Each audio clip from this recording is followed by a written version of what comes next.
Good evening. Good evening, everyone. I'm Jovita Neliupšienė. I'm the EU ambassador here in the US, and really very glad to welcome all of you to our stage reading count, Stories from America's Death Row. Although the capital punishment is indeed a somber topic, it is inspiring to see so many of you here today in this auditorium, but as well online. I want to begin by thanking John Brademas Center of the New York University for hosting this important event. Especially thank you as well to Hidden Voices and the Theater Alliance for creating and producing this stage reading. I also like to thank our co-sponsors. Bear with me. Many of them that actually showcase how important the topic is: the Embassy of Switzerland in the United States, the American Civil Liberties Union, Death Penalty Action, Equal Justice USA, Faith Leaders of Color Coalition, the Responsible Business Initiative for Justice, and Witness to Innocence.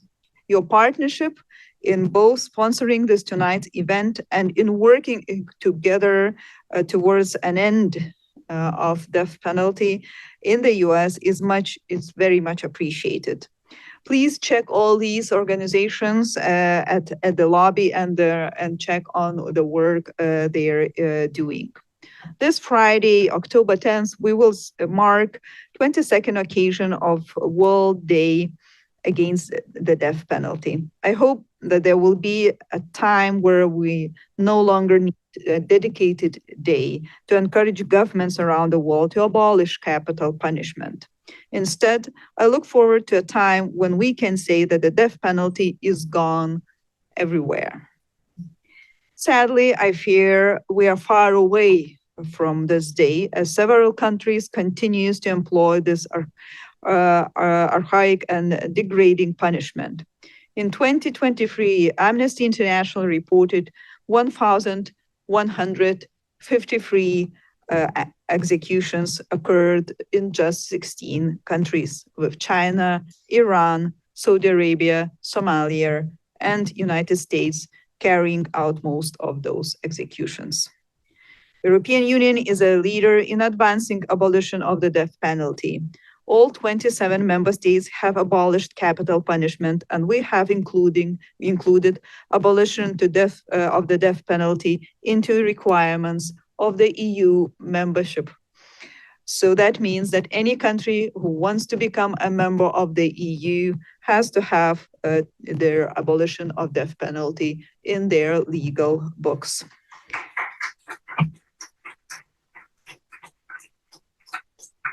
The path is never simple.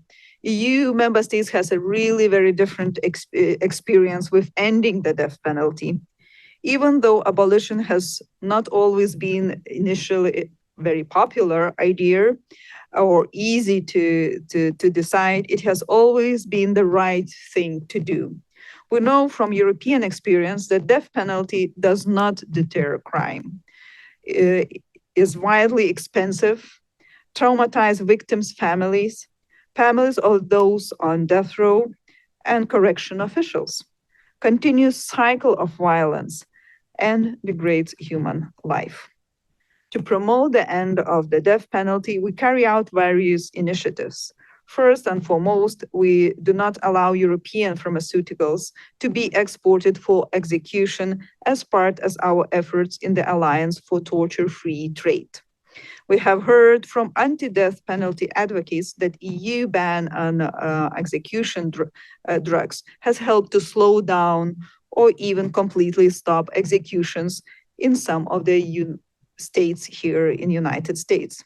We are proud of that, and we will continue to ensure that European pharmaceuticals intended to save lives are not used to end life instead.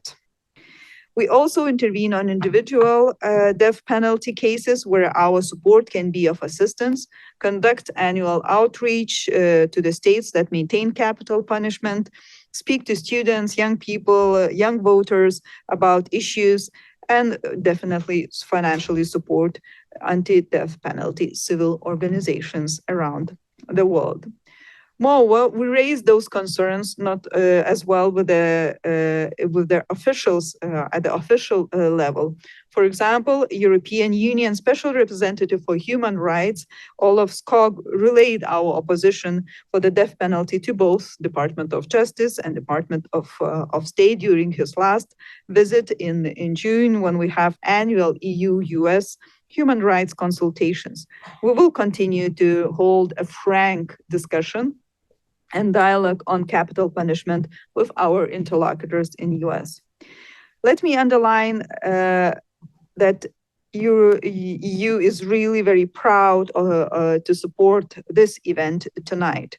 When someone has committed a crime, it is easy to dismiss their humanity and not care about their fate. We see this playing out in discussions about crimes and other issues on both sides of Atlantic. However, it's important to remember that each person, no matter what they have done, is still a person with dignity. Tonight's event puts the humanity of death row inmates on display. The performance presents the actual stories of 6 men on death row, providing more insight into how someone's circumstances may lead them to death row. I think this perspective is often lost in our international discussions on criminal justice and is necessary in terms of defining what is the real justice. During the reception, you will see that NYU has artworks on display made by death row inmates, including Yuri Kadamov, European citizen, currently on the federal death row.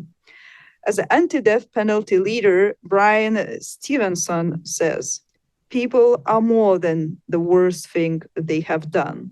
And I hope you will see this tonight. And thanks again for joining us. And I would like to invite my colleague and co-sponsor of this event, Christoph Sommer, Deputy Chief of Mission of the Embassy of Switzerland in the US.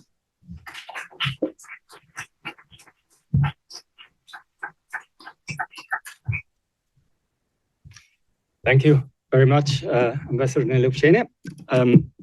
Excellencies, dear guests, ladies and gentlemen, it's a great honor to be here with such a distinguished audience tonight, and also with good partners with whom we join forces on this very important matter. And I would like to start with an ancient quote that you may have heard. Whoever saves one life saves the world entire. And consequently, whoever kills one life kills the world entire. Last year, we celebrated the 75th anniversary of the Universal Declaration of Human Rights, which was drafted by representatives coming from different legal and cultural backgrounds from all parts of the world. And the declaration set out, for the first time, fundamental human rights, in particular, in its Article 3, the right to life. When the declaration was proclaimed in 1948, there were only 8 countries worldwide that had abolished the death penalty. My country, Switzerland, had taken this step in 1942 for ordinary crimes, but would take until 1992, so another 50 years, to abolish it for all crimes. It was still on the books in theory for crimes committed in times of war, but was abolished for all crimes in 1992. Ever since, the universal abolition of the death penalty has become one of the key objectives of Swiss foreign policy, and together with partners around the world, we have made striking progress. Today, more than 2/3 of countries worldwide are abolitionist, either in practice or in law. At a time of growing pressure on human rights in many parts of the world, this should not go unnoticed. It shows that there is a global trend of countries which have acknowledged that the death penalty infringes the most basic right, which is the right to life. But there is no reason to be complacent with this track record. Significant setbacks have also recently been observed in a number of countries, and the global trend towards abolition is by no means a foregone conclusion. It needs to be sustained through collective action. And we are part of this tonight. So this is best illustrated by the joint engagement with our partners at the multilateral level. Switzerland plays an active role in recurring UN initiatives such as the moratorium resolution at the UN General Assembly.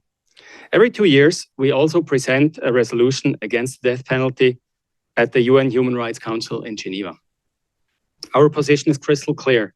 The death penalty is an international human rights issue rather than an issue of domestic criminal law or national sovereignty. It is therefore logical that the international community has a say in it. Here in the United States, this means that we support events like the one tonight. We work with partners and we participate in outreach activities as just highlighted by Ambassador Neliupšienė.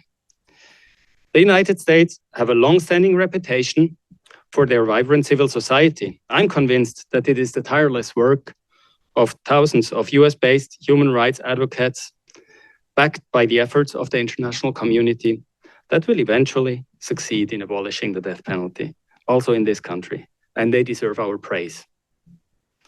In closing, I would like to extend my warmest thanks to the John Brademas Center at New York University for hosting this important event, and to Hidden Voices and Theater Alliance for creating and producing this staged reading. And I also want to express my gratitude to all of our co-sponsors for their support. And with this, I will hand over to Shannara Gabriel, Producing Artistic Director of Theater Alliance, who will introduce tonight's performance.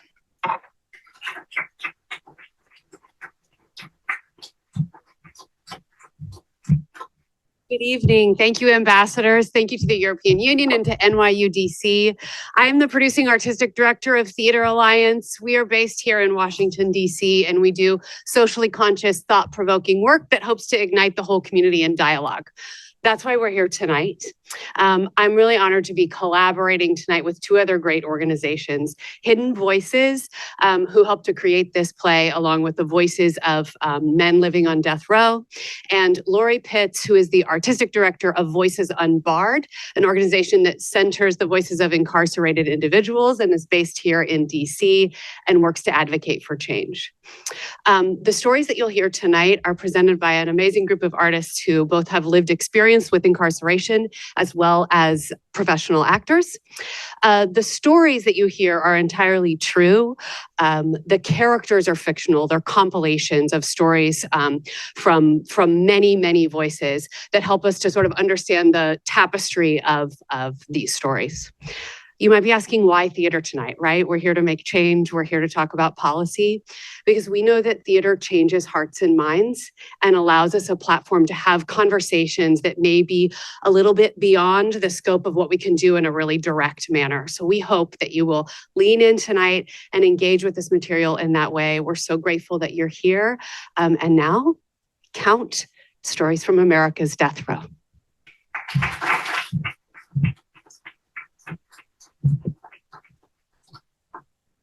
Count Stories from America's Death Row. A cell in this facility is 6 feet by 9 feet. Each cell contains a steel toilet with a sink built in the top. There's a steel bed with an extremely thin mattress and a small shelf hanging off the wall. Up high, a plexiglass, a wide window about 6 inches wide and about 4 feet long allows the prisoners a slice of the outside world. The window in the cell is the same, plexiglass and wire construction. In the common area, the people, the table and chairs, benches, are metal and bolted securely, unmovable.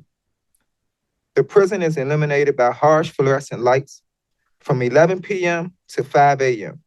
The lights dim, but the facility is never dark. A majority of the states in the U.S. house a death row. In some prisons, the men are in segregation 23 hours a day, often for decades. In other prisons, the men eat and spend time in the day room together. In prison, a good story is currency, and a good storyteller is respected. After years of living together, the men know most of each other's stories by heart.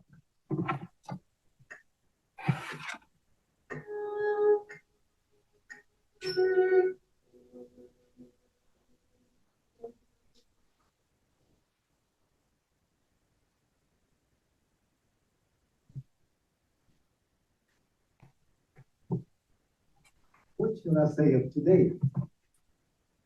5 a.m. Count time. Count. Richmond. I come from the rusty tunnel that the creek flowed through. Creamy grits thick with cheese and grandma's bright orange fly swat. Whack! I belong to sagging basketball rims. The motel drawer where my mama left me.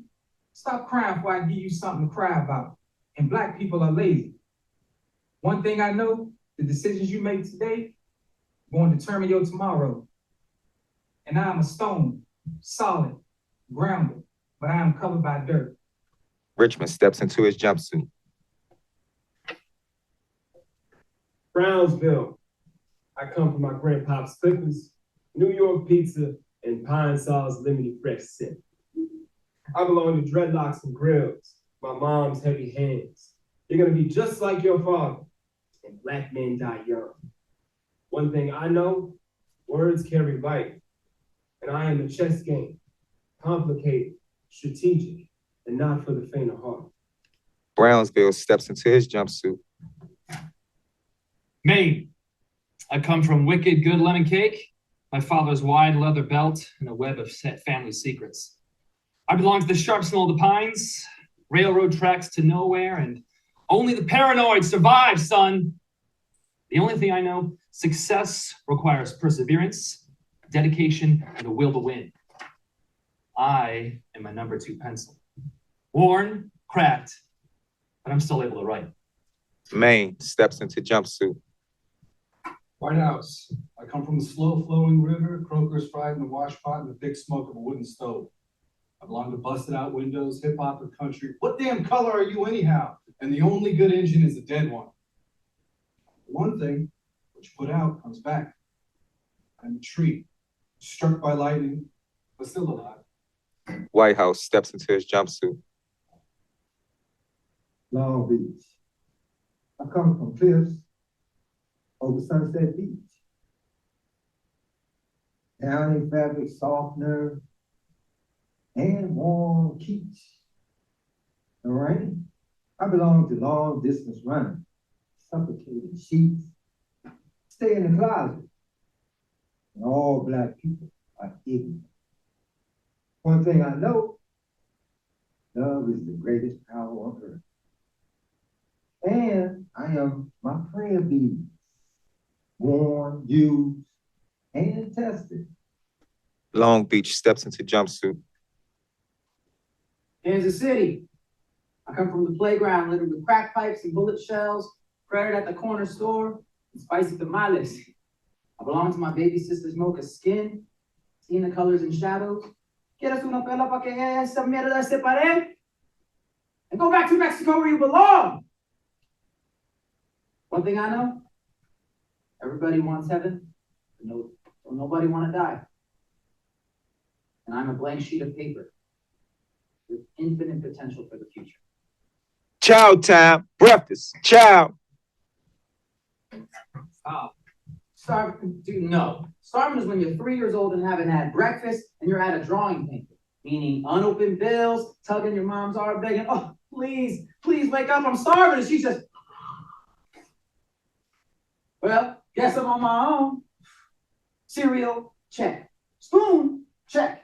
Bowl? Nope. Pour cereal on the floor. Yo, what the hell is you doing, Kansas? Kansas scrambles up, pulls up jumpsuit. Oh, Brownsville do nothing, just remembering kid stuff, eating cereal off the floor. Hey, I was little. Some things don't change. What kind of cereal? Looks like tricks. Lemon yellow, orange.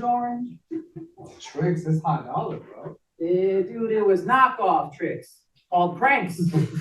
Ain't a word. Yo, in our crib, it was Frosted Flakes, of course. Men enter chow. Once they receive tray, they eat quickly. That's what the box actually said.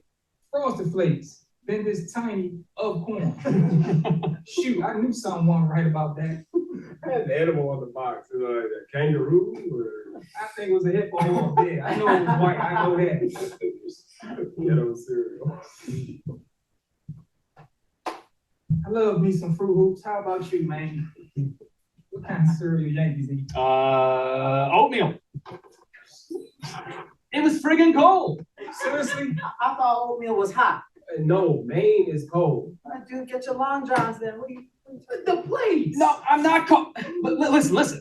Up north, the Frosted Flakes were outside on the ground. You know, you may be new here, Kansas City, but you sure catch on slow. Yeah, thanks. Man, the best was when we woke up and moms was still out clubbing. I'd pour me and my baby brother a bowl full, and I mean full. Then I dragged the TV to the closet and we climbed inside with our cereal. Know what we called it? Playing solitaire. Long Beach passes with Trey. What's that, Beach? Time in the closet is not recreation. Damn, that's profound. Now that's the thing. Words, my friend, are a small change. So, I can't recall who said it first, but I know who said it last. Huh? Really? I leave you gentlemen to it. Long Beach exits Chow Hall. Yeah. My first time in prison, I was 3 months old. Mom took me to visit my father. Oh, Manches. Oh, Manches, most definitely. And not only that, first time Mom's come visit me in prison, she just stands there looking around like, ain't nothing changed. Ain't nothing changed. Word. Same prison as my pops. Not just my pops, neither. Grandma, aunts, uncles, they all did time. Yo, prison was a family reunion. Tell them about your cousin. They hadn't seen him since I got locked up at 19. Now I'm sitting here in chow one day. This cat comes over and says, yo, I think we're Cousins! Man, Right. And both y'all here on death row? And that's whack, dude. Yes. Our lives was an accident waiting to happen. Yeah. Tag shop, licenses, tag shop. They headed to the shop. One guided the roller machine, one carries plates to embosser, one embosses, one catches and boxes plates after their clear coat bath. Kansas City yells over the machine noise. Yeah, any of you actually ever own a car? No, but I stole a few. Right? In New York City? I was locked up before I could drive legally. What about you, White House? First ride? First ride. Oh, but nice. First ride I remember is on my Uncle Buck's blue Camaro. It was maybe middle of June, sunshine, and the entire trailer park was outside. Kimberly was over at her sister's. But who's Kimberly? His mom. You call your mom Kimberly? White House, dude. You telling them it ain't right. So everybody called her. She went like a kid anyway. Well, Kimberly and my aunt, they sold things to make ends meet, liquor, weed, whatever.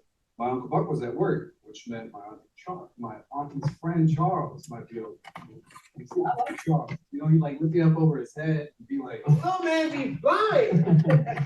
but first, I had some important business. I had to stop by the census to get my sugar fix. Essie was about 147 years old. She had this Shirley Temple wig. Two cookies? I was always Where she kisses me? That'll be 25 cents. Then out of nowhere. Ain't no but back 5, baby. But then I took off running. Suddenly my Uncle Buck's blue Chevy flew by, kicking up gravel and sideswiping a parked car. I tore around the corner to my auntie's house and see my uncle's trailer. Door was still slightly cracked. Charles was lying there on the floor. Shades twisted up over his head. My auntie sprawled over her like a blanket. The middle of her forehead was loose and red. I kept saying, hey, get up, auntie. Get up. Get up! Get up! Shit. Any innocence I had died that day. Along with my love for Hershey's Kisses. I feel you, but you need some help with them Hershey kisses. I got you. Yeah, we got you back. Shoot guns and kisses sounds like grandma. Oh, Richmond, baby. Give me some sugar. Sweetest woman in the whole world. Anytime mama said. Absolutely not. Grandma always said. Of course you can, baby. So one night I did this. Richmond peeps out bedroom door. Grandma's in the hallway cussing at mom's door. She's been holding a pistol. I was too little to understand she'd been drinking. All I knew was grandma had a gun. Dude, the first time I had a gun pulled on me, I was walking home with my kid brother. He goes, "How come it's so dark?" I'm like, "Power's out. Happens every summer." I'm trying to act all cholo out cause in the hood. He was sensitive, he was something to eat. All right, and I was only 10, but I already knew plenty. I knew all that bullshit you saw on TV wasn't real. Nobody in their right mind chases anyone with a gun. And if somebody shoots at you, you run the other way. I mean, when a gun's drawn, ain't no witty dialogue there. So this kid rolls up on me on a hoopty bike, going, "Y'all got Any money? Man, nigga, please. I know you got something. The Chacho was maybe 12. Like, I mean, we were two little boys in torn sneakers. On our best day, we had $1 between us. But I had a watch, Timex, from my mom. I was so proud she trusted me with something. That's when I understood.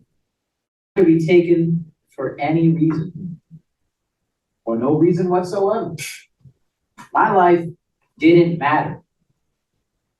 And I never watched TV again. My drama was live. With no way to change the channel. Boldly go where no man. Hey, yo, son. Yo, my very first memory at all ever is a gun. What? God damn it!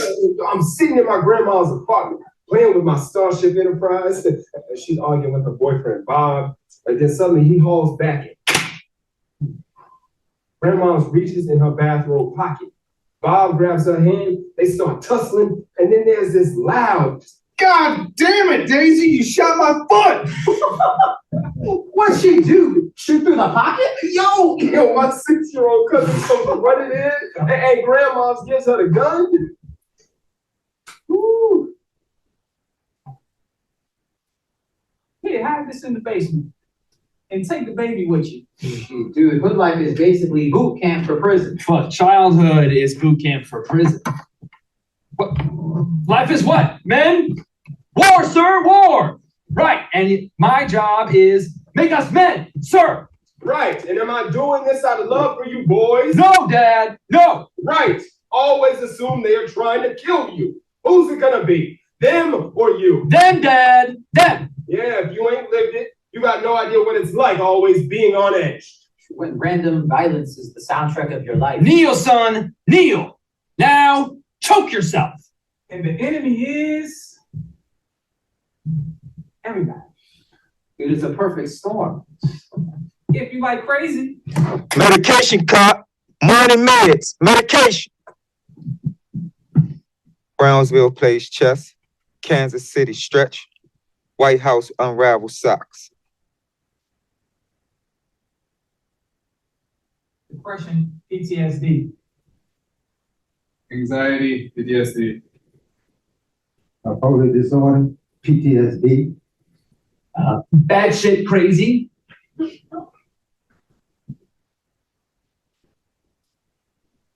You gotta focus on the good, bro. And swimming in the creek, fishing, man, I fish in a mud puddle. Lock that crap in the past. Because growing up in my house, shit, we was as poor as sawmill rats. Windows busted out, hot water, unless we heated it on the wood stove. If we ain't had water, it's because they cut our power off. Baby, did you not pay the light bill, man, again? I hated that shit. My stepdad beat Kimberly all the time.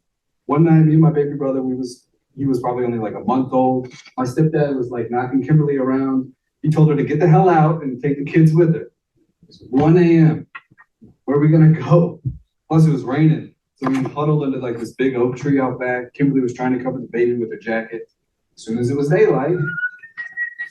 What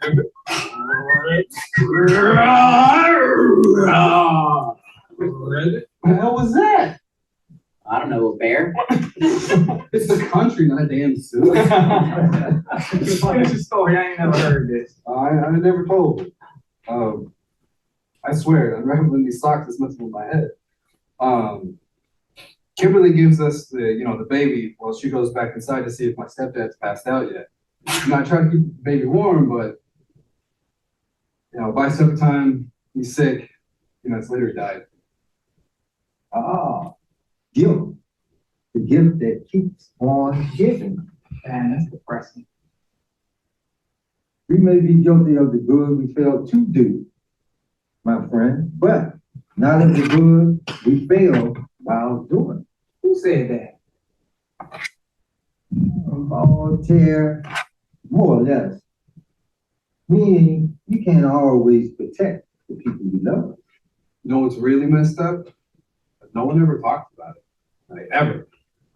I used to sneak over and put little flowers on his headstone. These are his initials. So I wouldn't forget. White House quickly pulls out Dreamcatcher and starts working.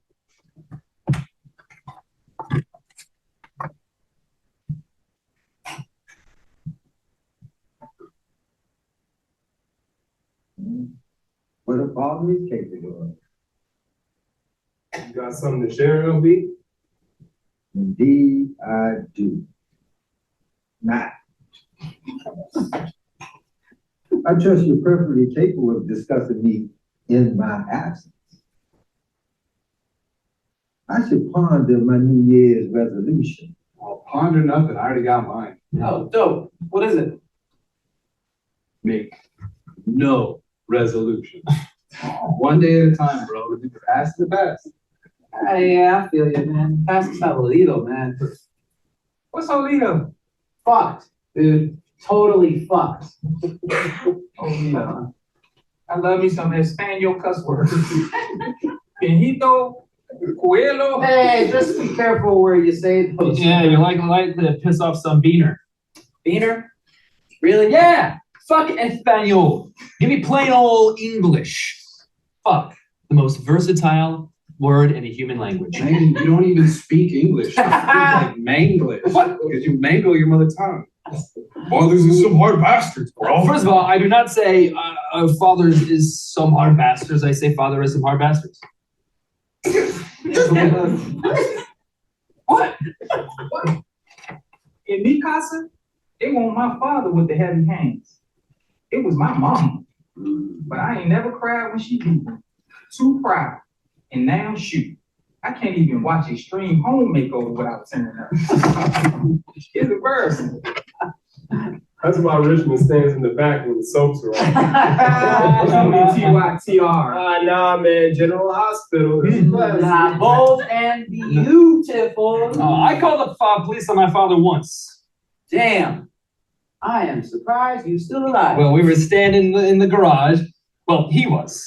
I was dangling in the air with his hands around my throat. And my big brother busted in and, Yo, let him go, Dad. I'll freaking kill you. he charged my dad. I hit the floor and Run! my friend's mom called the cops. Jesus, I couldn't believe it. The years of abuse would finally be over. Cop put me in the back of a cruiser, rolled up to my house, confronted my dad with a list of charges. Fuck yeah, I did it. My dad dropped the cigarettes to the ground and out with his bare foot, the cop looked at him from him to me, to him to me, and Sorry, kid. You must have deserved it. Sooner you learn ain't nobody coming to save you, the better. yep. Same with the military. Their attitude towards his crazy was, it's all in your head. Confusing how something in his head could break so many of our bones. Bravo, dude. Yeah, totally. Nuts. Totally. Canteen. Last call for canteen. Peanut M&Ms, 3 packs. What I wouldn't give for one of Mrs. Hesse's sugar cookies. So you ain't got no money in your JPay account ever. And you better watch that show. Hey, dude, I don't eat the M&Ms. I used to color the paint. So what happens to the peanuts?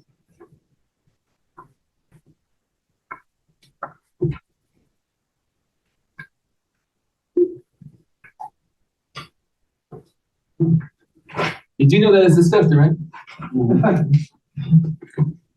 As a diabetic owner, only time we could afford candy was when I stole it. Or it was Halloween. Dang, I love Halloween. The Super Bowl of sugar. Maybe at your house. That's what's wrong with this fucking country. Kids think they can just hold out their hands and get candy. Yeah, we weren't his kids, all right? We were his friggin' troops. We had missions. We break windows, slice tires, sling crap on whoever he was feuding with. Now that's how you are as a kid. Oh, military guys need some treatment. Like y'all dog. Who's yard dog? Oh, yard dog should not be in here. Dog mostly stays in his room. Says being around folks is too embarrassing. Hears voices and shit. Hey, yeah, cats all chilling and out of nowhere, just boom, goes kinetic, yelling and swinging. You're right. Military ought to get dogging and some help. That's why his attorneys keep filing clemency petitions every 4 years. Governor's deaths. It's New Year's Eve. I'll be hoping to hear something before midnight. What are they petitioning for? LY. Life without the possibility of parole. Nope. What grounds? Pretty sure it's mental health. Could be the additional ones too. The judicial process, misconduct, a lot of exonerations because of lab error. Error? There ain't no error when the prosecutor tells the lab what results they want. Dude, you give me a choice between life without parole and a death sentence with appeals and maybe another trial. I'd have to put 12 jurors back in the box. Shit, you're out of your mind. Jury system's a lottery. Ain't no predicting that outcome. You telling me? Nobody thought I'd get death. The freaking prosecutor was shocked. Now, give me 12 in the box. I gotta believe another jury would vote different. Yep. You gotta accept life. That's the end of your legal representation. Hey, yo, son, a dead man can't do nothing. With life, I still got hope, you feel me? I can campaign, write letters, put myself in the governor's hands. How's that working for y'all though? Purple Heart, Brown Star. Shoot, if they ain't granting him clemency. Jew got his death sentence reversed on account of a jury bias. Yeah, some jerk called him a nigger during deliberation, claimed it was okay to kill him because black people didn't have souls. So the court changed his sentence from death to life and moved him to general population. But then the state passed a law saying the bias was irrelevant. So the court overturned what they had overturned, took him out of Gen Pop and put him back here. Like I said, insanity. I talked with Chewy about, did he really want life without parole? He said his kids was having such a mess from him getting death again. He promised if he got a chance to live, he'd take it. Didn't used to be any life without parole. You know, once you made it up to 25 years, you automatically got a review. Like my dad. Not anymore. Death by execution or death by incarceration. Take your pick. Give me life. I ain't no scared 18-year-old wild as a June bug on a string. I'm a man now. A better one because of knowing y'all. With LWOP, you know, maybe I can move to a different campus, end up somewhere else, contact visits. Shit, man. I take life just to maybe have the chance to see my mom again. Yeah, I want to die in the red. It's better than lemon yellow. It's not really lemon. You know, it's more like cadmium. No, I ain't accepting no life without parole. I want to go home. I want a federal judge to hear my case. Not some state judge worried about getting reelected. Tell him how it is, Beach. You the one set me straight on all of this. I definitely used to feel that life without the possibility of leaving here was death. However,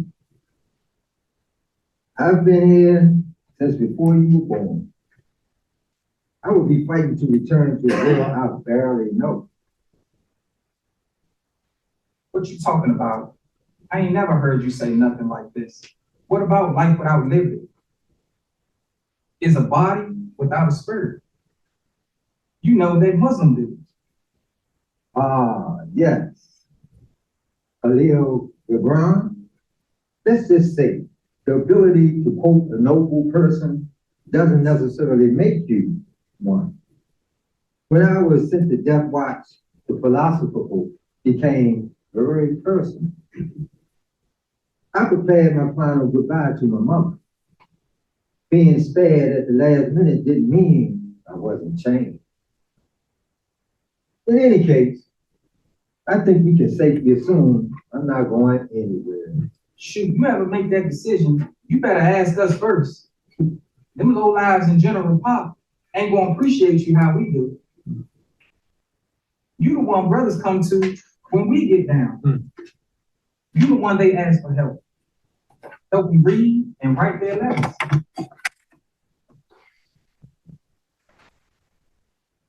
Well, plus, you're only Buddhist.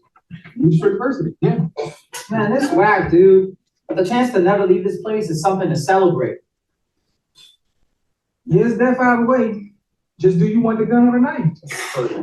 I'm fighting. Give me all you got. Law of the jungle, eat or be eat. If that pansy ass is more than you can manage, Shoot a stick. Break a glass. find a rock, get an advantage. Probably the first lesson I ever learned. Sitting at the table, staring at my feet. My stepdad says his tea's too sweet. I may be 5, but I know what this means. Shit. Damn. Stepdad waits. Kim hesitates, then sips a taste. He slams the glass up into her face. It shatters. I try and end the batter. Call the cops for help, but it don't matter. Get my ass handed back to me on a platter. Fine.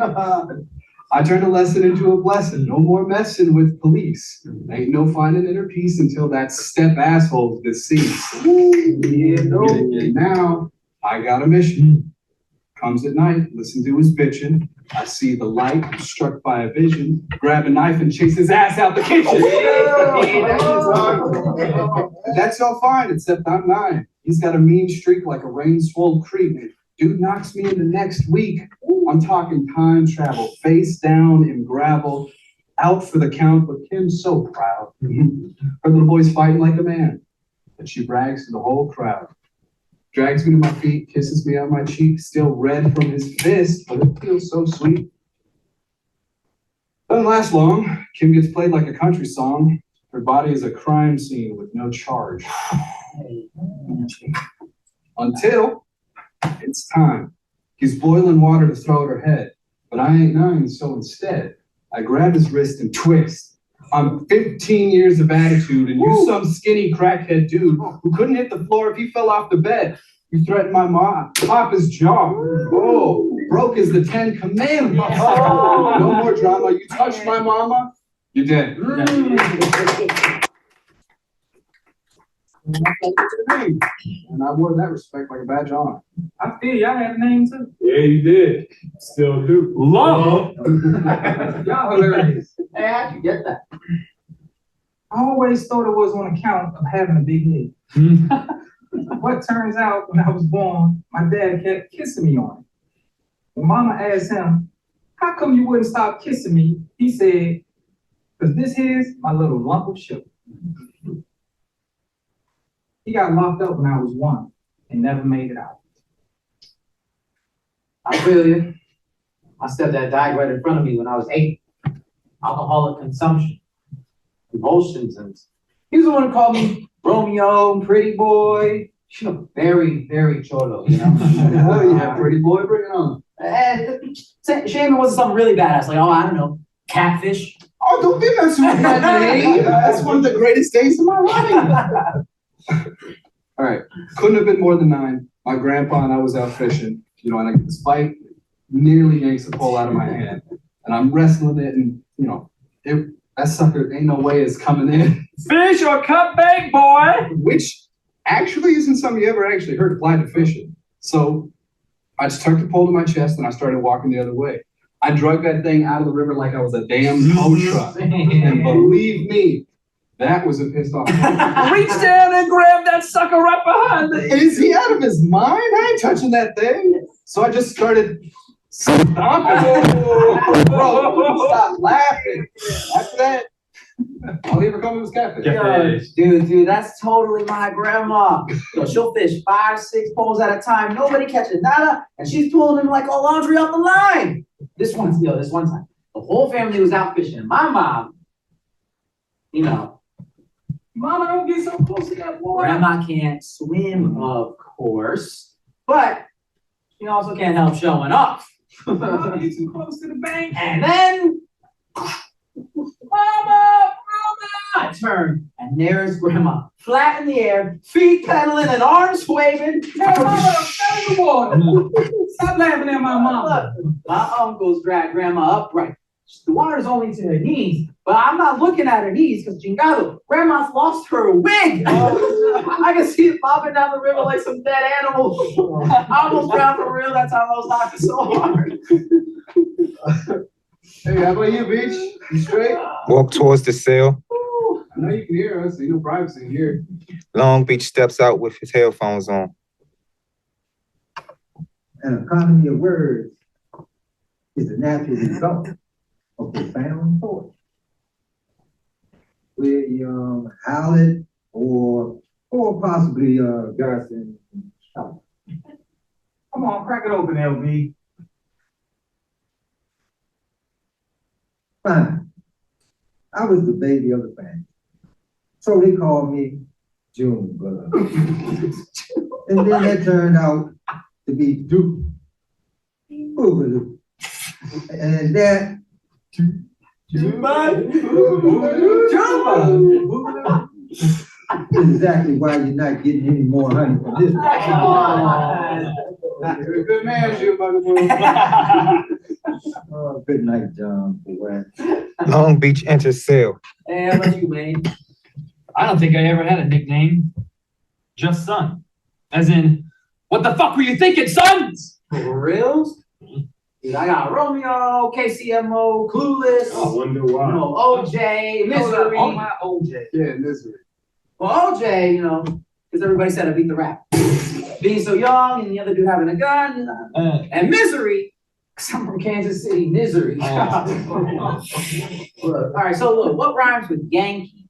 See, we got Spanky, Wanky. Do you even see how much bigger I am than you? I know it's Chili Dog, a Special K. I'm not special. Geronimo, Tonto. Hey, these ones aren't PC. There was Bam Bam, Smurf. Oh, I got it.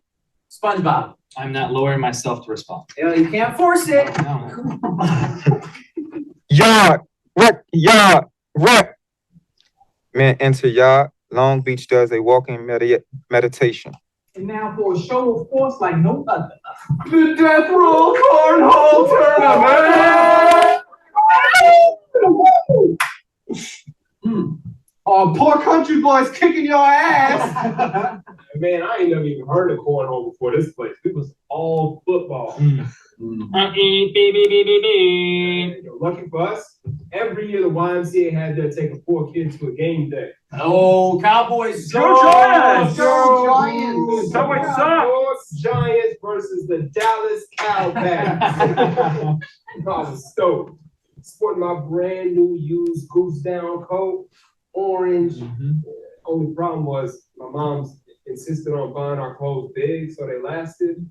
So my orange goose was a perfect fit for a grown man. It reached my shins. I looked like a walking traffic cone.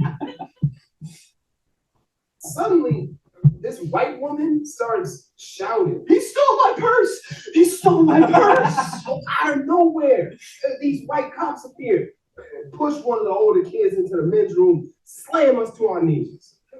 We can hear the older boy begging for mercy. Why such a big coat? Tough guy. Huh? What are you hiding?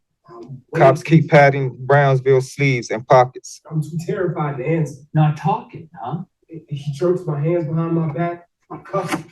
He shoves me into a dark labyrinth below the stadium that reeks of piss. There was jail cells in there. You ready to talk? Tough guy? No. Fine. I had to transport your buddy to the hospital. Maybe you need some of the same medicine. Can't speak. Realize no one will ever know what happened to me. But suddenly, the door opens. My friend's mom just rushes back, just going, Are you all right? Did he hurt you? Baby, talk to me. I can't. She pulls me down the halls till we reach the final door, and then... Hey, tough guy. Get it. I may be 10, but in his eyes, I'm better off dead. Shoot, we had a stadium of our very own. Patch of grass behind the apartment complex. Hey, First base. Half the discarded milk carton.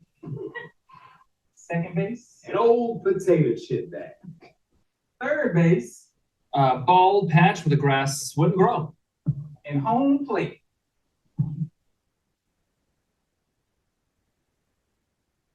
One half of that milk cart, other half of that milk cart.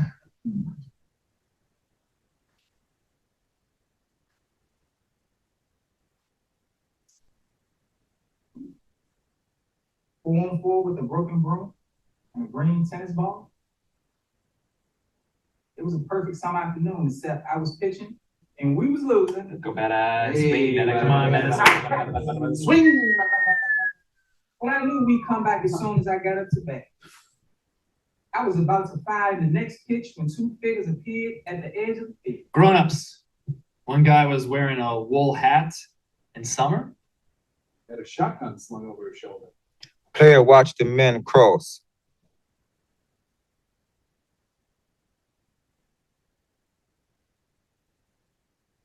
Players tear off.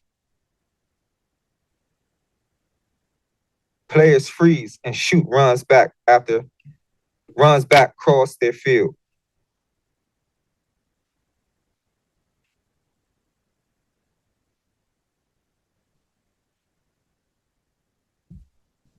Grown-ups. One guy was wearing a wool hat in summer. Had a shotgun slung over his shoulder. Players watch the men cross. After they passed, I got set to pitch, but Players tear off. hey, where y'all going? I want my ups. Players freeze and shoot runs after crossing the field. Everything happened in slow motion. The gunman ran back towards the woods. The hat was really a ski mask. Back's the other way. I turned the corner. A young guy was standing by a boombox. Except he wasn't standing. He was sinking to the ground. Half his head was gone. An eyeball hung out of his skull like some creepy fruit. This lady kept crying. Oh God. Poor mama, this poor mama. But I couldn't stop staring at the eyeball. Please barely glance at the body. You see anything? Right. Man gets his head blown off in broad daylight. No one sees a thing, huh? They opened the bag and put the pieces of his brain inside. Our whole lives, we played on that patch of grass. Tag, Kickball. Football. we ain't never played that again. What you crying about? Shake it off. Shake it off. Shake it off. That was the end of my childhood.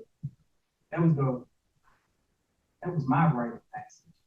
Man, childhood is seriously overrated. I don't remember anything good under all that dirt.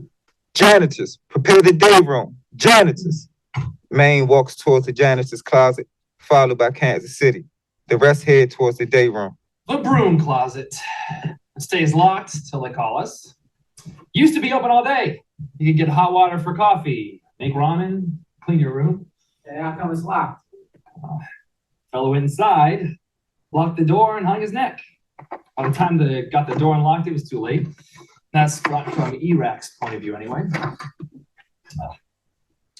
Nobody use one of these?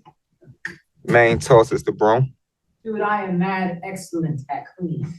Maine and Kansas City sweeps as other men turn to hobbies. This one time, I surprised my mom, washed the dishes, swept the floors. I even had that dingy bathroom. No less dingy. She was surprised, all right. Boy, did you empty that ashtray? Reals. Sure never forgot that lesson. Sent to home. Pine sol and pie. Hands joints to preschooler. Look at my baby. Can't even tie his shoes, but he know how to inhale. I think the word is precocious. Shoot, I love reefer. Reefer was our ticket out of the projects. Sometimes when mama had a customer, she'd send them to the kitchen for the bags. I was so proud. I won't but 6, but I was responsible. My mama trusted me. Dude, trust is a double-edged sword. Look where it landed us. Love me. Trust you. Billy Shakespeare. Let's go, Junebug. The park. I'm sorry. No. We're not starting with the Junebug. Come on. Let's go. Bugaboo. All right, let's go, son. The park. I knew Pop's rule. Never carry more 2 joints unless you're doing business. So I grabbed a 4 ounce. Pops was in the Navy and his crew was tight. They trusted me to carry and receive because I was just 10. If I got caught, no sir, officer. I just found these drugs and was on my way to the police. Weekends, Mr. Park would be alive with chess, music of the bone. Yes, morning to socialize. Meaning, Pops would be smoking, drinking, selling weed. While I watched these cars. Open weed bag. I saw Pop studying me. Turn hides back. Just then a brother strolled up. Hey, you selling? Don't know you, but you're welcome to roll out the bag. Offer bag. Instantly, I was on my stomach, cuffed, then yanked to my feet. I saw Pop stand, pack up his portable bar, and disappear. Just show us who you got it from and you can walk away. All right, smart guy, let's take a ride downtown. We only driven a block when the cops stopped and climbed out. Huh. He was talking to Pops. Yeah, the cop was a shore patrol officer. One of Pop's crew. And I had been, hey. Lesson learned. 2 joints max. Be careful who you trust. Hey man, my people's trusted me. Look, dude, that was a mistake. All right? Like I had no clue. I didn't get hands on with drugs so late. We were like 13. And this was the first time that they'd been short on rent. So I had to do something. All right, honest, hardworking persons that they were, they did not like my idea one bit. But they took a chance. A $300 chance. All right? I had a weekend to flip it to 7 and change. Hey, how hard could it be? I knew where to buy drugs. I knew where to sell drugs. Only thing I didn't know was like how to buy and sell drugs.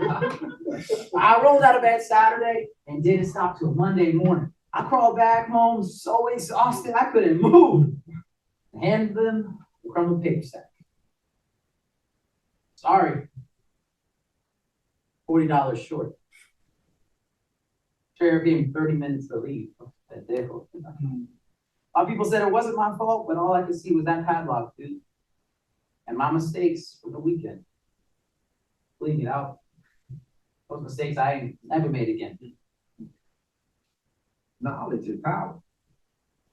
I learned from Pops and his crew. For 3 years before I was actually street ready. After that, I hit the streets myself. Helping mom pay the rent, buy my own gear. 14, yeah, I broke out on my own. Yeah, at 14, I was grown. Class. GED. Class. We thought we was grown. Anyhow, on the streets at 14, in prison at 16, shoot, that was one short life. I was locked up at 14. I didn't have a life. 14? That's what, 9th grade? It's been a while, huh, Pops? My apologies if that was disrespectful. I wouldn't worry about it. No one else does.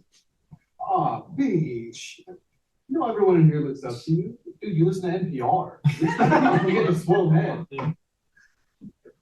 Gentlemen, we are on death row. I don't believe any of us is getting swole-headed anytime soon. If that is even a word. Are you coming? Nah. School was never nothing for me. A bunch of stories about how great white man did oppressing everybody else. Like Christopher Columbus, famous for being the last person to discover this place. Besides, I'm gonna do the duty. Yeah, I got an 8-year-old son, man. Like, how am I gonna tell him school matters when I didn't finish? Besides, maybe he can help me with my homework.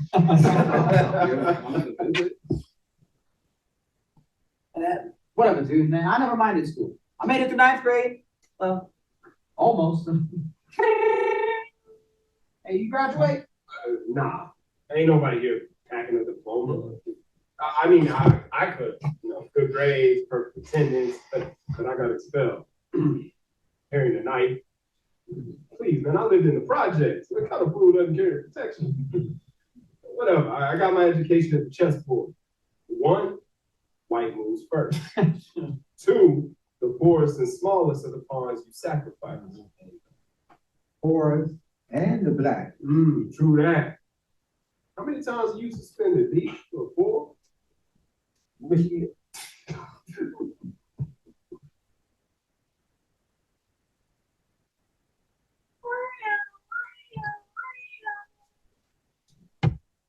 Let's see.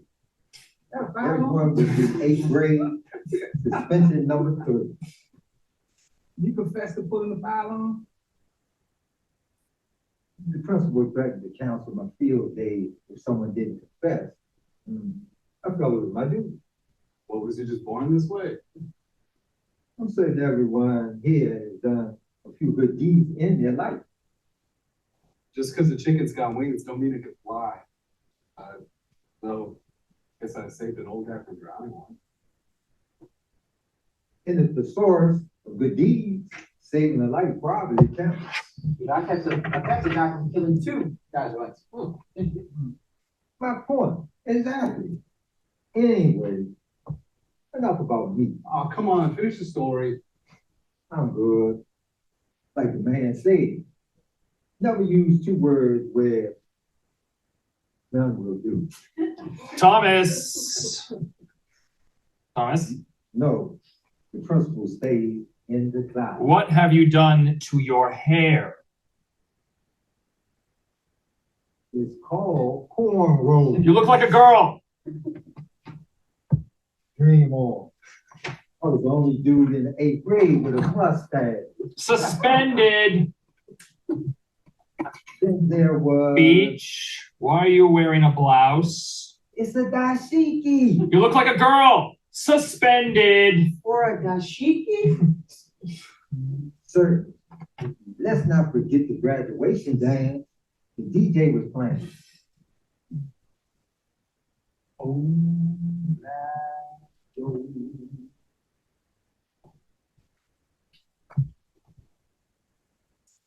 Richmond, late again.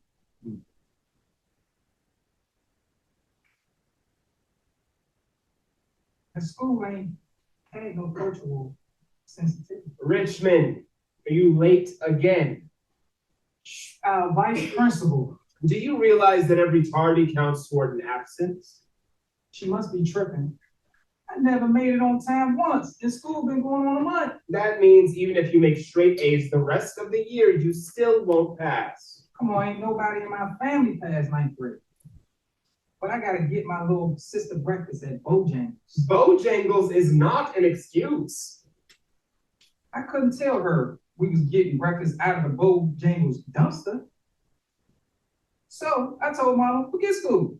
I was gonna sell weed just like her. What'd she say? Be careful.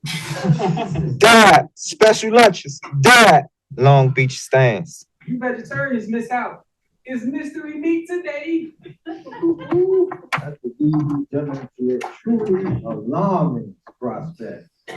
Long Beach returns his Walkman, glasses, and sundry to his cell. Oh, dang, is it really Mr. Meat? Is it every day? Kids at the detention center claimed that mystery meat was horse. Good word. In the hood, they cook rats. Oh, dude, I got it. Your name? Horse. M Horse. No, Right. you're not naming me after some crappy institutional meal. Okay. Long Beach crosses towards Chow. Man, whatever. The muse is with me. Hey, Beach, how come you don't eat meat? You gentlemen already heard that story. Matter of fact, I'm pretty sure we've all heard every story any one of us ever had to tell. I had it. Come on, LB was back in 1940. Damn, you are old. It's my pop story, young genius. You named it? My grandpa brought this chicken home, put my pops in charge of feeding it. Pretty soon the chicken was following Pops around. Pops named it Darling Meat. His father was like, You named the chicken. No, son, you ain't need to get attached to no pets around here. This ain't that kind of household. Pops loved Dominic. So his father called and Boy needs to come over to your place and stay till Sunday dinner. when Pops walked in the door Sunday, he was overwhelmed by a delicious aroma. Long time since they had meat. After dinner, Pops went outside to play with Dominic. His father followed. Dominic is gone, son. But he sure was a good chicken, wasn't he?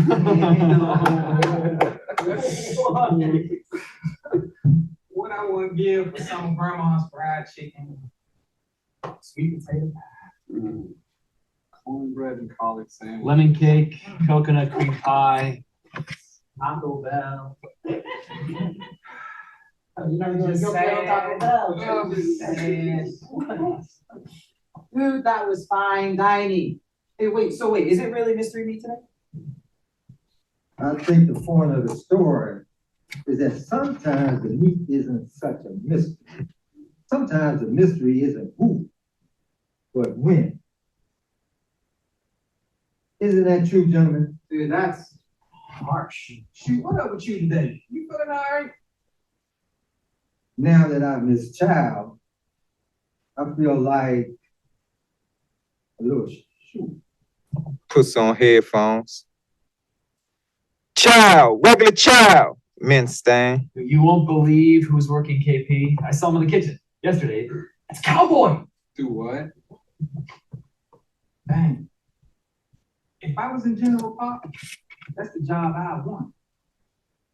Get your rations. I ain't going. Yo, how come? You and Cowboy were buds. Yeah, exactly. You know, he lived next to me for 12 years. I ain't scratching that scab.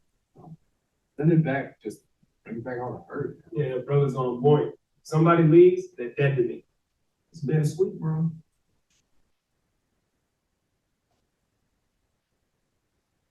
Man's gotta eat. So how'd this Cowboy get moved to General Pop? The sentence got overturned. Why? Half the sentences get overturned. You got a decent chance as long as they hadn't already killed you.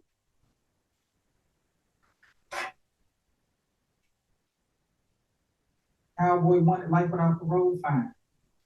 You do you. But General Pop's dangerous. You gotta watch your back 24/7. Ain't like it. I don't care. Anybody walking off this block is a victory. Somebody beats the stakes, the enemy took a hit. As men receive trays, they sit, eat, return empty trays. Anytime a second jury comes back with a totally different verdict, it's proof our being here is just some roll of some loaded dice. Dude, the main thing I feel is jealous. It's like when somebody wins the lottery. It's like, why them? Why not me? Canteen doesn't sell lottery tickets. The worst is when it's some idiot getting out who's just gonna get locked up again. You know, when I could be a benefit to society. Not to mention the cats in here that ain't even guilty. Oh, dang, bro. You know, I was on Einstein's pod the night his exoneration came through. the white shirts didn't know what to do with him, with an innocent guy. So they just put the whole pod on lockdown and left his cell open. He spent the whole night going through, just shaking people's hands and thanking them for being his friend. 30 years in this place. Watching him change out of the Reds, man. I'll never forget that. Removes earbuds. Someone asked me, who deserves to leave death row? I could pretty much tell them exactly. I have a list. Right here. Shoot, I got a list too.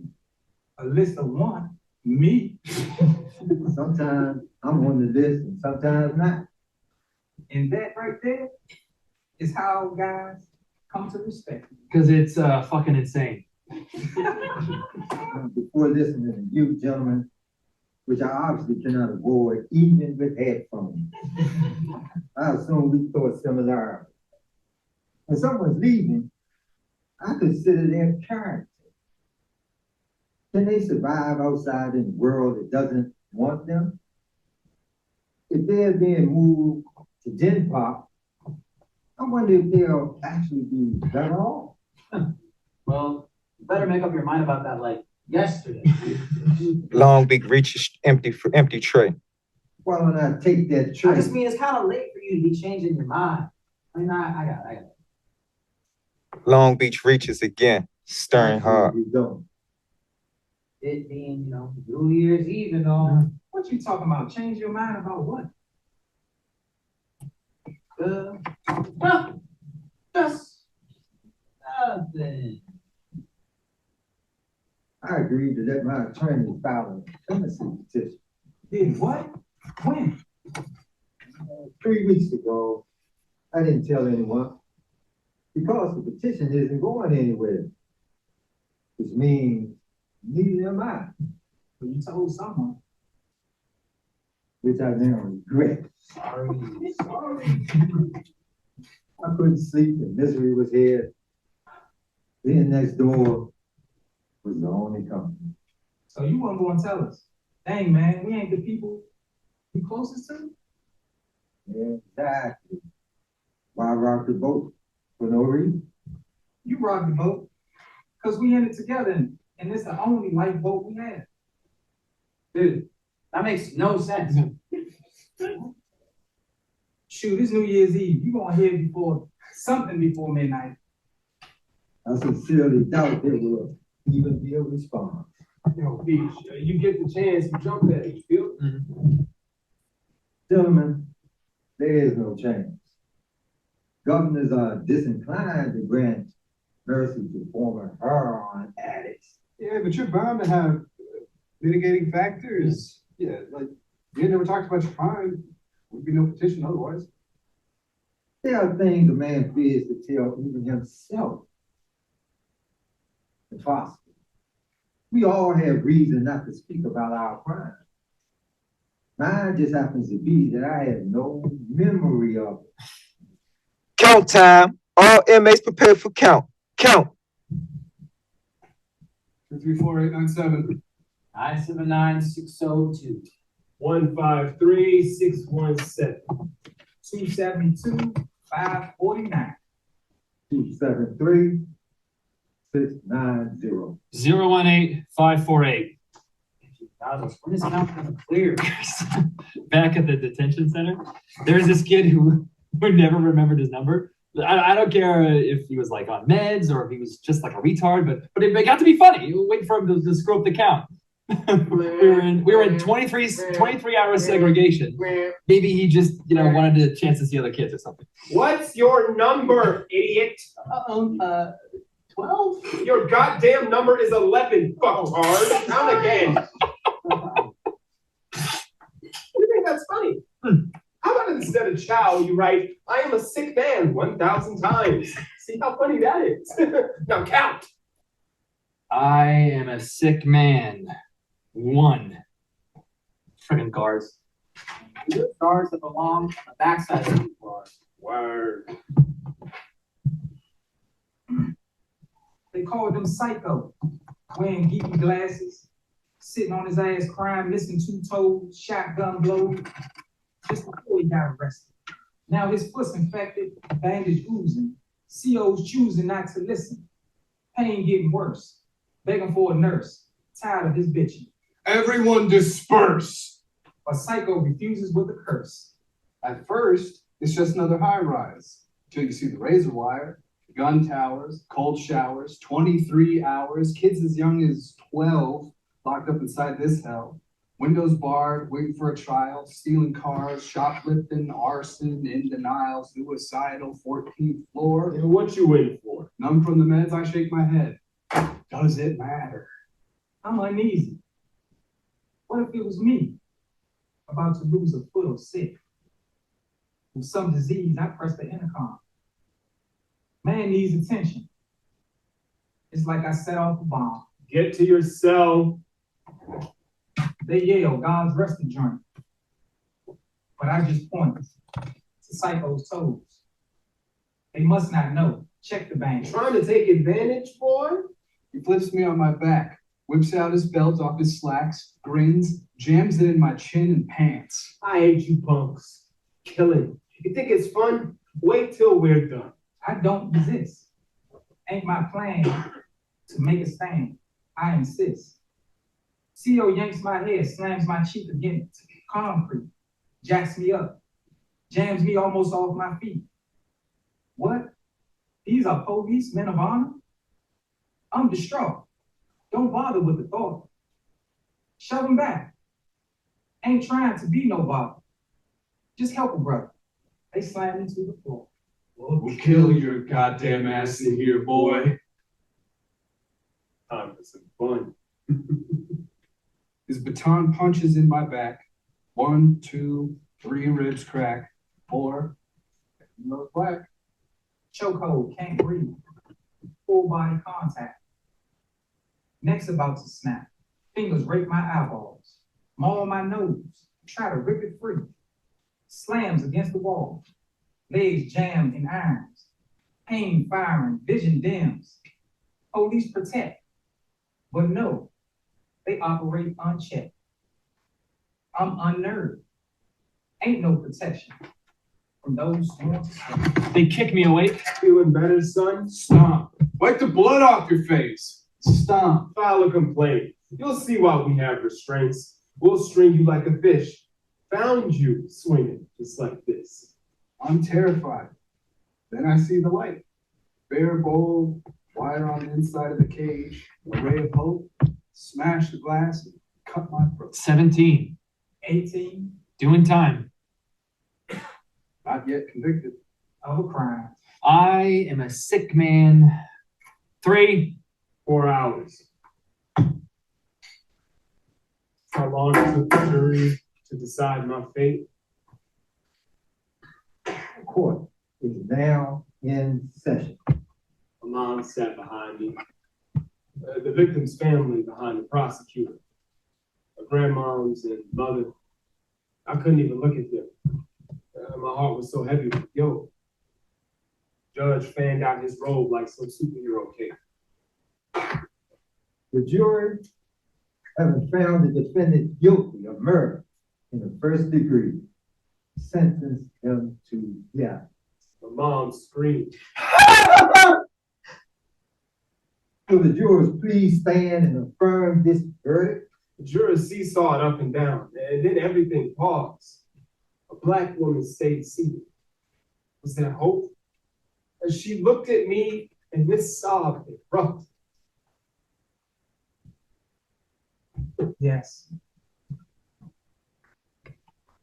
And I almost wanted to console her myself. It touched my heart that sentencing me to death caused her so much pain. Judge peered down and gave me a look of total condemnation. May God have mercy on your soul. 507. I am a sick man. Meds. Afternoon medication cart. Meds.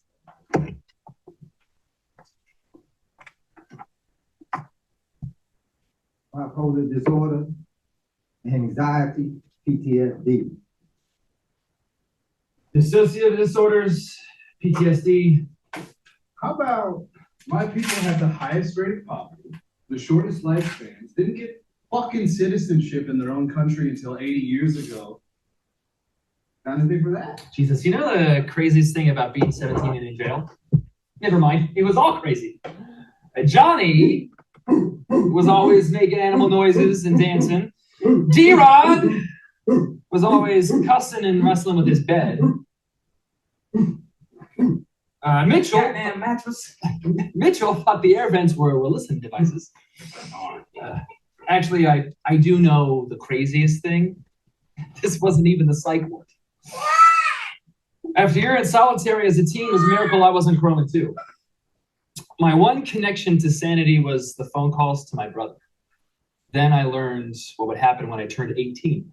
Death row, where prisoners only got one phone call a year. Something inside me collapsed. I stood on my rolled up mattress, tied a sheet around my neck, and jumped. Shit fabric, probably at a thread count of 3, ripped in half. I lay on the floor, gasping, more determined than ever. When the time came for my shower, I walked up the stairs. Fucking up. Yeah, I stopped at the railing, 25 feet to the ground. I dove head first. But instinct took over. My hands shot forward and I turned that headlong dive into a half-ass roll. Broke both my arms. So to punish me for the extra paperwork, the staff chained me naked to the bunk. I then expected to be smashed like an insect on a windshield. Instead, I was back in solitary, except for 1 hour of rec when I was shackled to the table in the day room. What kept me sane was... Bro, I didn't think you'd actually do it. And you sorry sack of shit, go flying through there. You look just like a frog, man. Except I gotta say, frogs sure land better. What do you call a collection of crazies? I mean, besides prison. But they were the only ones who actually cared. If without in the free world acts of kindness, I'll probably count all I saw on 2 hands. But I gotta say, when I arrived in the holding cell here, Hey, what you got, dog? I froze. I'm terrified of facing the worst of the worst. Death. Damn. Dumb. I don't know what that's sending, but here, split them. They'll last long. Alberto gave me $2, 4 cigarettes, and 4 matches. I was shocked. What did he want in return? Answer? That would be nothing. That kindness, I don't know, it kind of gave me hope. Service, religious service. Allah most merciful, most powerful. Blessed be the awakening that we gain knowledge and know love. That in the capacity of each other's experiences, Watch over us. we may share and build and grow. Spirit that makes all living. Blessed be the Watch over celestial us. conscious Spirit that gives us our that family. all Watch strive over us. in the purity. Hail, Mother, Mary Queen, Watch Mother over of us. Mercy, Our our life life, of sweetness, and all of our fucking hopes. Dude, seriously? Sorry, I'm a little out of practice here. Men move into the day room where Brownsville plays chess. Hey, practice makes perfect. Maybe. Nobody's perfect, right? So why practice? Otherwise, you suck. You know, ain't that right, Richmond? No, I mean, who in their right mind makes a lunatic play at the end of a game without practicing it at all? Oh, that's right, our team count. Y'all gonna hold that against me the rest of my life? Come on, he was a friend. Mail call, mail call, mail. Kansas City, White House, and Maine pop-up pace. And man down the hall with mail. Correction officer. Right on. It's about respect. Take mail, heads to sale. Call your name, not your number. White House, take mail, heads to sale. You know, someone out there cares. Nah, mail calls like the streets. They turn on you like that. Even if you do get mail from family, half the time it's just a form letter. How are you? I'm fine. Just send them a postcard. Having a great time. Wish you were here. Nah, mail call is stress I can do without. 2001. I do understand that you are frustrated by not having a copy of your trial transcript. That is the one of our problems here, being indignant. My attorney. If you wish to have a copy of your transcript, I will have one mailed to you as soon as I receive a payment of $800. So let's see, I earned 40 cents a day as a janitor, so that would only take me... Assuming you quit buying hygiene stuff, you should have enough in a 4.5 years. 2012. Some letters take decades to write, even when they can never be sent. What up, B?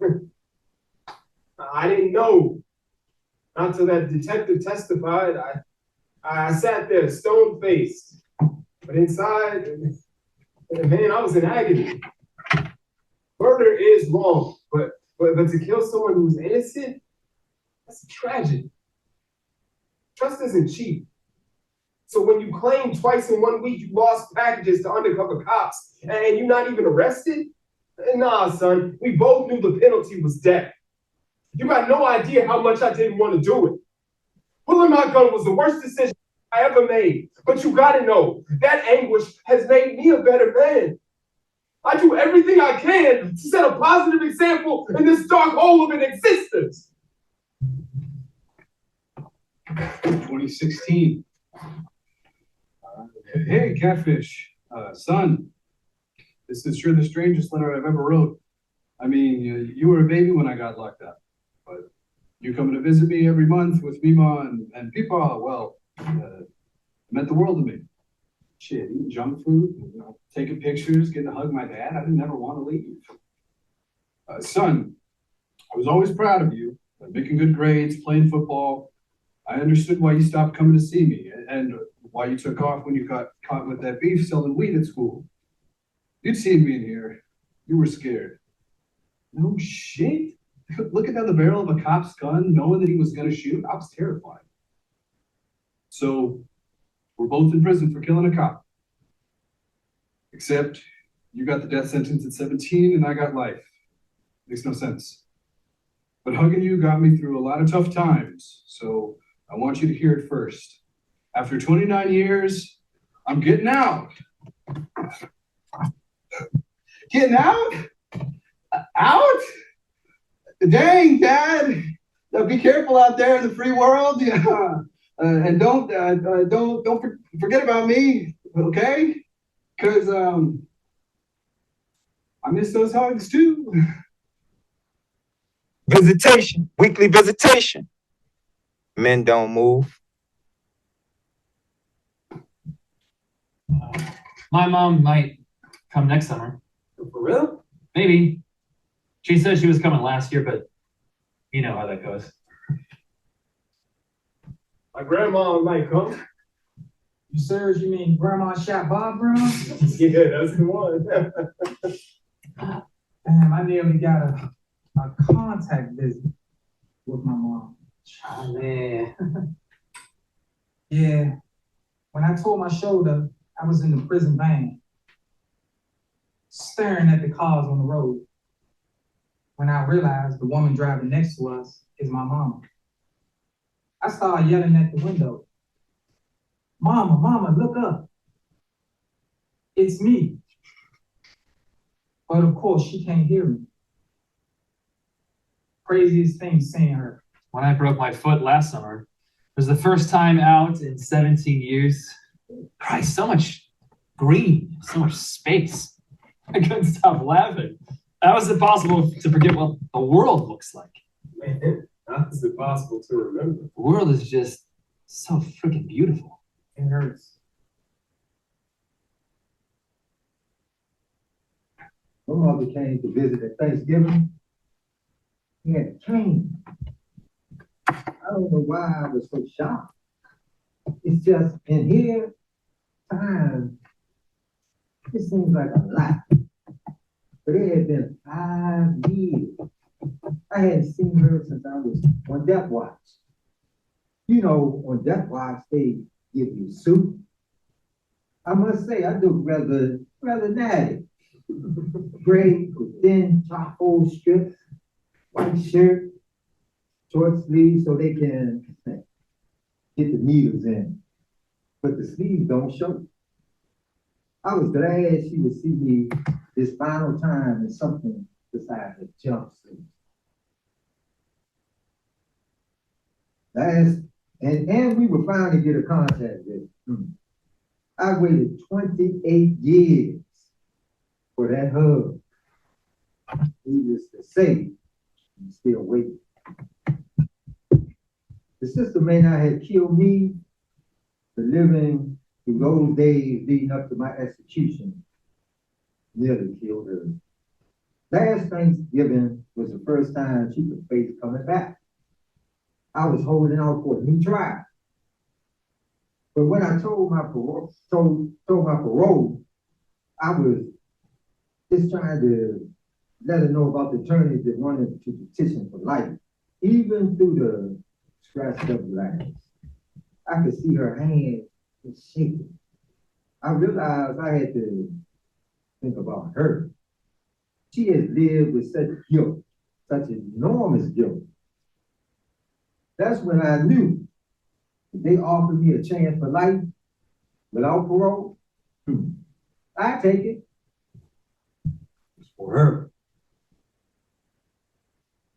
I hadn't seen my son in 12 years. I write, send cards, but I knew the moment the police handcuffed me, it's over. He grew up without me, and I'd never get to be the Father, I could have been. Nobody tells you the truth about being here.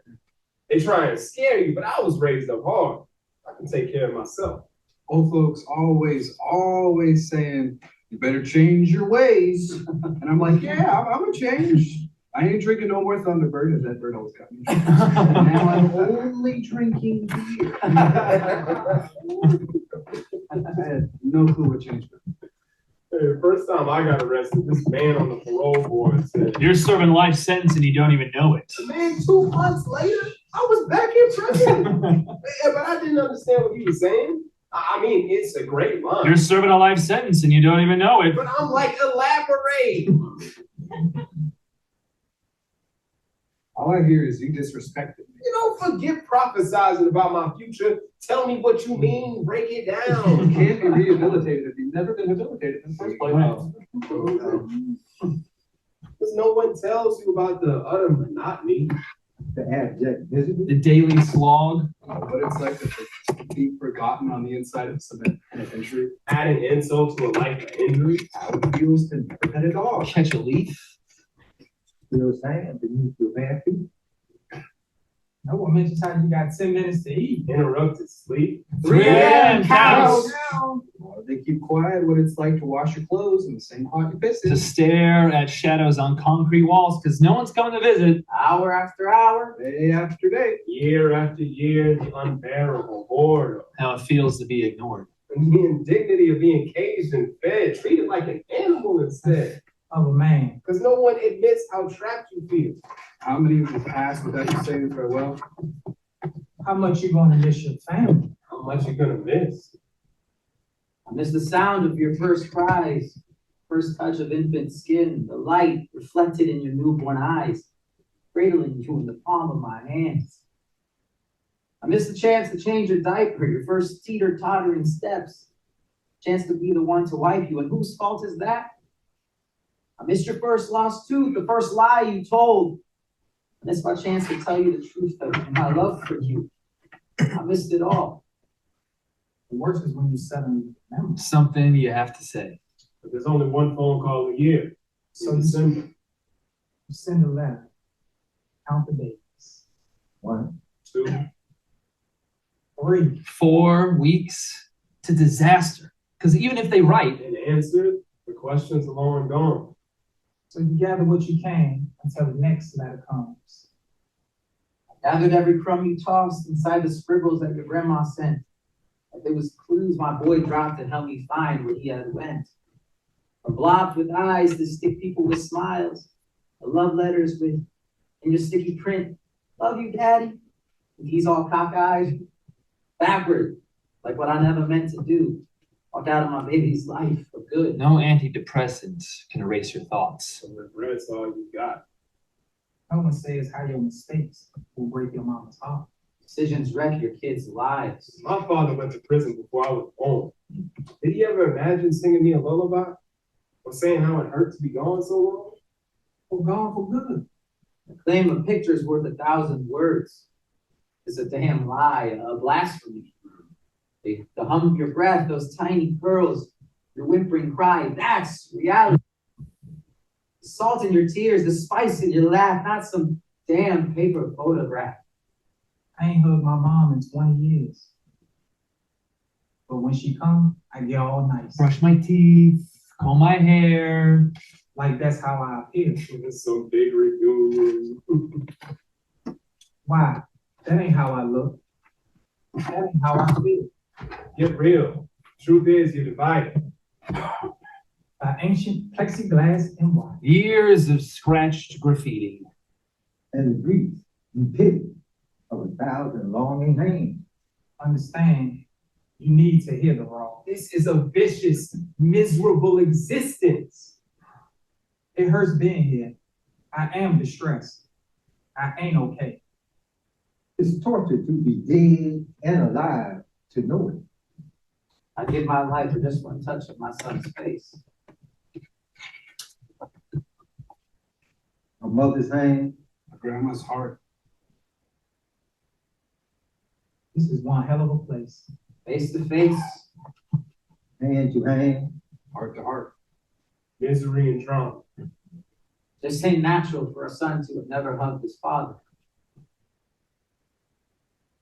All his friends have dads in prison. We went to the library to check our release dates. Mommy, hope you didn't tell me my dad's never coming home. Are we gonna be in prison my whole life? Got no idea that the truth is so much worse. Chow time, chow. Gentlemen, last call for evening chow. Long Beach mixes Romans and Sale. Men move to day room. Ain't you eating? Nah, I think I'm gonna skip tonight. Too much on my mind. Richmond with a full mind and an empty stomach. Oof, now that is gonna be a first. Y'all hilarious, man. Tonight is Chicken! Woo! Hey, a la King Alfredo con pao. Different names, but the exact same slot. Well, guess it couldn't hurt to check. Yeah. Your bar is so low, you could trip on it. Crab food, no time to chew. Pointed gun at you, feels like home. The only person I ever knew who actually enjoyed the chicken wasn't actually a person. No, fucking Jose, wait. You all, like you always say, keep that shit locked in the past. All right? Watched them through the bars and our little windows. To them, we seem dangerous, unpredictable. It was Haas. Haas sneaking food from chow.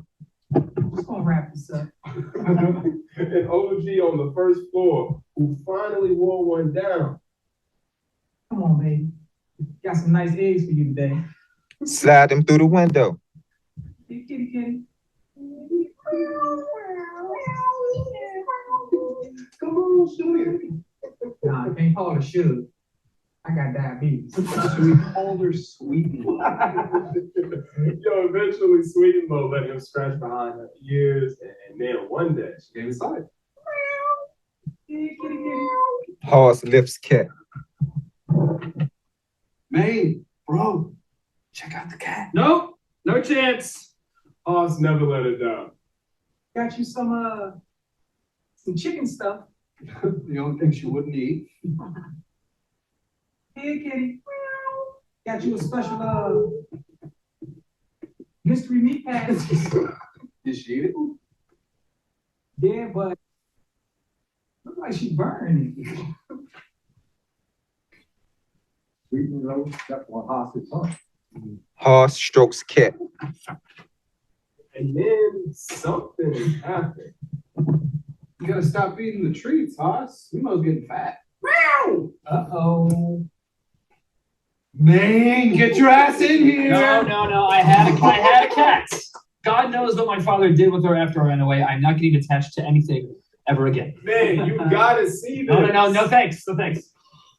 Regret is a bitter teacher, my friend. My God.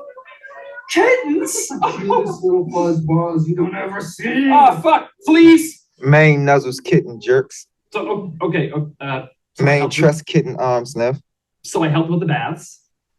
And okay, I brought some milk too.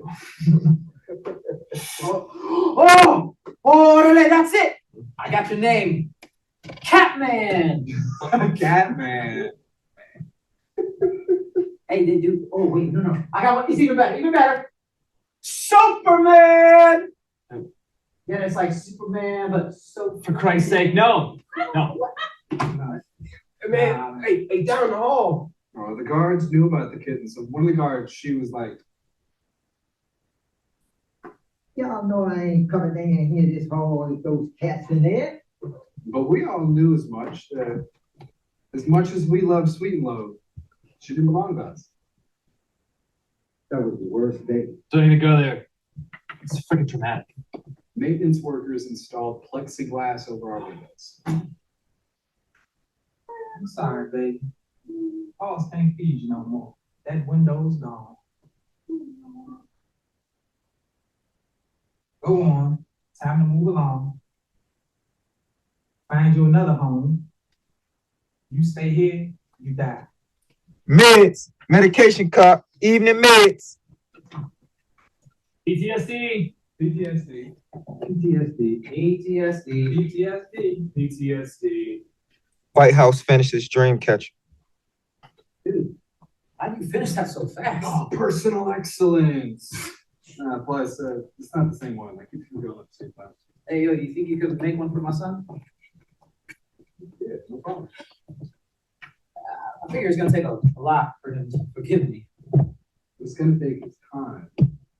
Shit. This decades before I ever gave my stepfather. We took so much crap from him, but addiction's a piece. You know, my stepdad wasn't his true self when he was, drinking. No more than when I was on that. I ain't never forgive my father. Don't see no reason to. Yeah, blaming is draining, son. Yeah, it's hard to lose a parent. Even in prison, you can't blame the cat for dying. When someone leaves you on purpose, you got every right to blame. My father didn't just die in prison. He killed himself. Wait, how do you know? I've always known. I just ain't wanted to believe it. My whole life I pretended my father would never intentionally leave. Sure he would. It's hard, bro. We're all fighting demons. You let that shit kill you, you can use it to make yourself a better person. Word. It's never too late to become the man you might have been. Exactly. Like Maine, used to be as scattered as a fart in a fan factory. Now look at him. Some kind of legal whiz. I didn't know nothing about my heritage. Except, if a dream catcher was supposed to let only the good dreams through, mine was sure as hell affected. But in here, learning about my culture, ain't about blood. We got some weird ass family trees going in here. We all know each other's mama's names. We don't brag on each other's kids, fight, worship, wake up, fight again. When one of us dies, it's like losing a damn limb. So some kind of strange dreams of love are falling through the holes in this place. Yeah, made it for you. Hope it helps. Dude, yeah, they're allowed up at night, but during the day it's contraband, so you gotta take it down. The waking nightmares, you gotta deal with them. Count time. All inmates locked down for the night. Men return to their cells. Just because a tree sprouts a few leaves, that don't mean it ain't dying. White House looks out the window. Hey, someone's on the bridge. What are they doing? I don't know, there's people.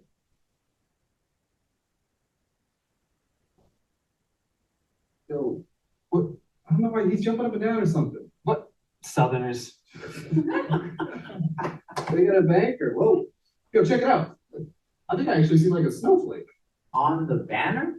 No, like a real Oh one. my God, it's a wicked pisser of a snowstorm. Quick, let's head home before there's a second flake. Yeah, he's funny, bro. They're waving and like popping at some sign. It's like a snow. Happy New Year. For real? Who are they? I don't know, beats me. Folks willing to spend New Year's Eve freezing out in the cold. Freezing cold? I don't think so. When was the last time you were out in snow? Yeah, I bet your blood's gotten a little thin. The last card my mom sent 5 years ago had a snowman on it.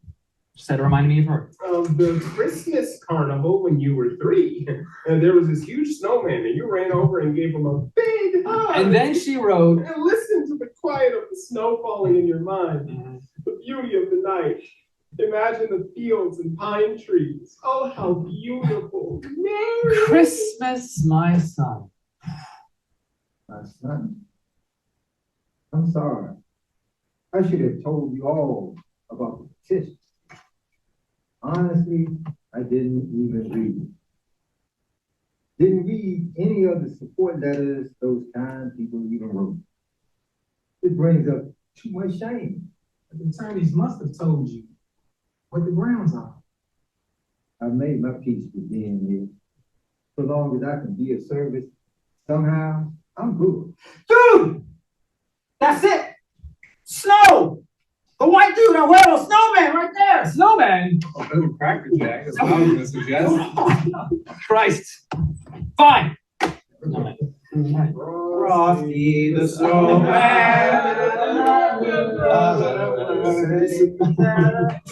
The loud, almost unearthing sound of the rippling papers interrupt them. Men freeze. What was that? Someone ripping up the trial transcript.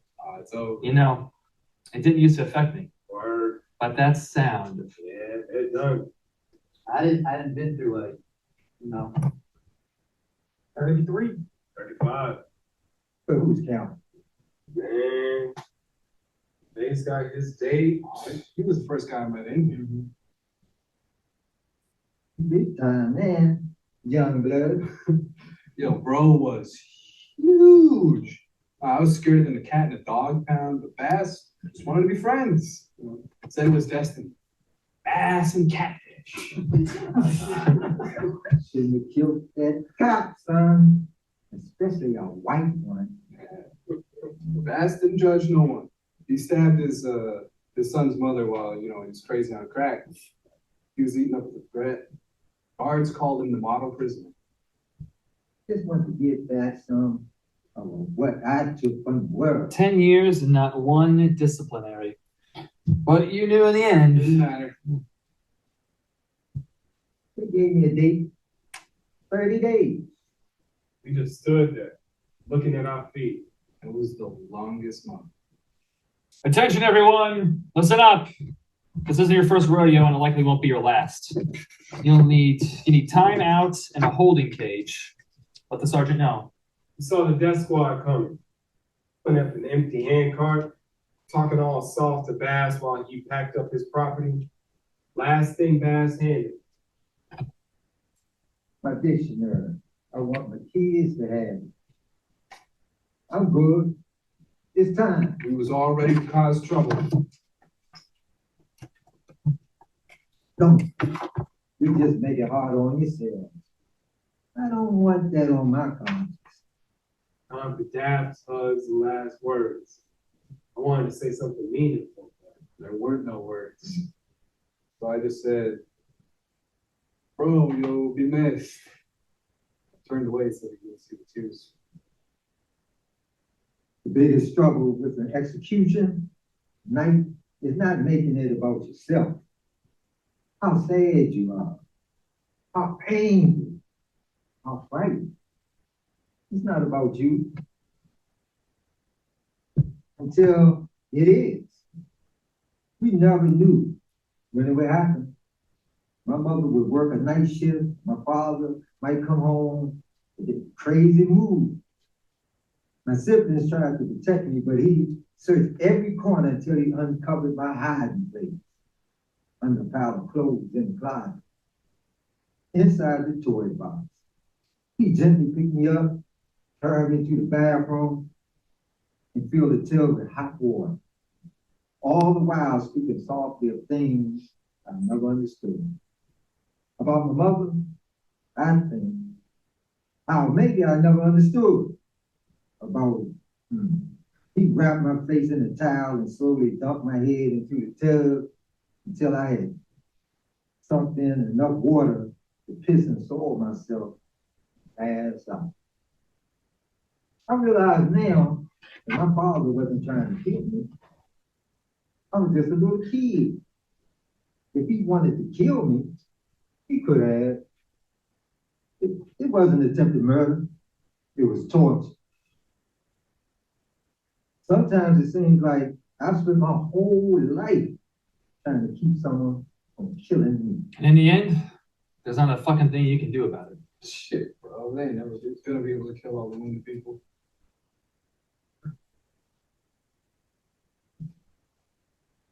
What time is it? 11:45, 15 minutes. It's a big old crowd in Times Square, waiting for the countdown. And there's still time, Beach. And over. LBI, I hope the petition comes through for you. For real. If anyone deserves mercy, it's you. Thank you, my friend. I'm not counting on it. When I got my execution date, I learned something that's never left me. Everyone is on death row. Nobody's getting out of here alive. Our only hope is to be right here in this moment like a child. They're not thinking about tomorrow or last week. They're just here now. Wake up. All there ever is this moment. You, me, all of us right here, right now, that my friend is love. And that's a whole lifetime. As the lights fade, a few firecrackers begin to explode.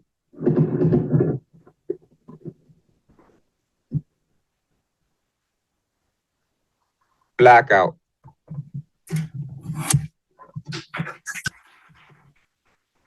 Thank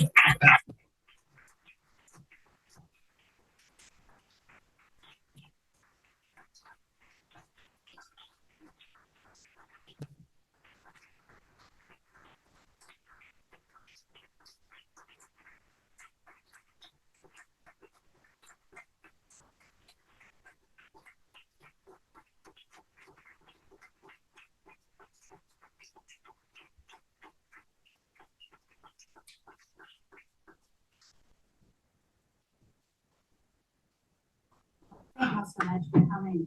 I'm Lyndon Harris. I'm the Artistic Director of Hidden Voices, and I'd just like to close out this portion of the evening with 3 quick things.